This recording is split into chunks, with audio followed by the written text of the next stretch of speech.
Le COI, Conseil d'orientation des infrastructures, vient de présenter au Premier ministre son dernier rapport sur les stratégies des infrastructures pour les années 2023 à 2042.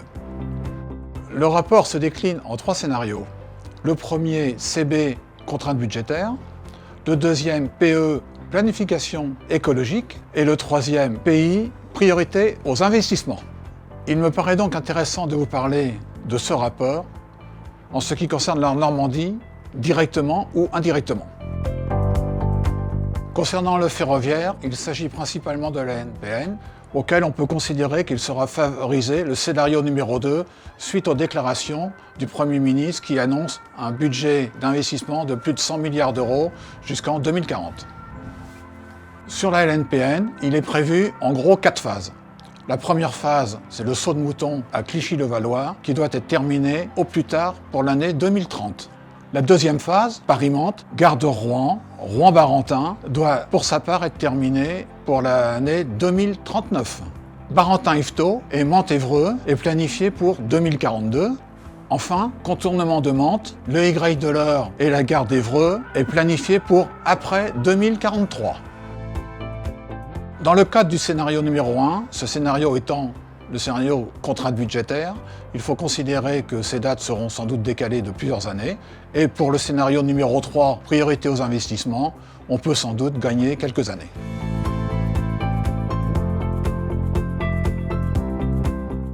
Concernant le routier, 3 projets nous intéressent.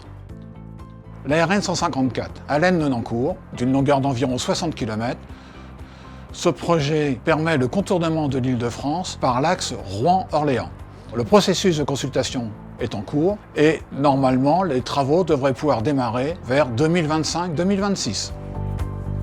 Le deuxième projet, la liaison A28-A13, dit A133-A134. Cette liaison concerne également le contournement est de Rouen.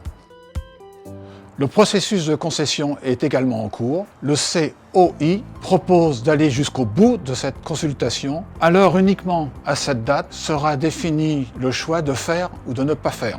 Dans le cadre du scénario numéro 3, on peut envisager un démarrage durant la période 2023-2027. Un autre projet est également cité. Il s'agit de la RN 13 entre Chauffour et Évreux, qui n'est pas de la responsabilité de l'État, puisque ce sont les collectivités et la SAPN qui seront les financeurs. Ce projet est en cours d'étude. Les travaux pourraient démarrer en 2027 pour une mise en service en 2031. Concernant le fluvial, 2 projets. Le projet Magéo, qui concerne la liaison Escaut-Seine, ou Seine-Escaut, selon le côté où vous voulez l'entendre. C'est un projet important puisque c'est la liaison entre le canal Seine-Nord-Europe et l'axe Seine. Ce projet consiste à mettre au gabarit de navigation européenne l'Oise entre Compiègne et Creil. Ce projet permettra le passage des bateaux au gabarit européen entre le canal Seine-Nord-Europe et l'axe Seine pour ainsi rejoindre les ports d'Aropa, Rouen, Le Havre, Paris. Ce tronçon de 42 km devra être réalisé avant la mise en service du canal Seine-Nord-Europe prévue vers les années 2030. Une autre opération est également prévue. Il s'agit de l'axe Nogent-sur-Seine, Bray-sur-Seine, sur la Seine bien sûr, qui doit permettre de faire passer des bateaux de grand gabarit. Et cet axe permettra de ce fait d'optimiser les transports, que ce soit de matériaux, de céréales ou de conteneurs, vers l'axe Seine. La mise en service est prévue en 2032. Concernant le portuaire, le COI considère qu'il faut augmenter de façon importante les engagements annuels qui doivent passer à un montant supérieur à 100 millions d'euros pour pouvoir aménager nos ports.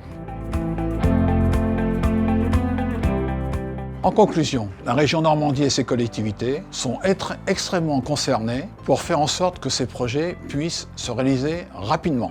Je citerai d'ailleurs le CPIER et le CPER qui doivent pour l'un faire l'objet d'un avenant et pour l'autre pouvoir sortir dès cette année. Tous ces projets sont vitaux pour le développement économique de notre région et pour sa capacité à pouvoir faire venir de nouvelles implantations. Cela permettra de contredire les prévisions démographiques annoncées. Pour cela, une seule stratégie, chasser en mode pour réussir.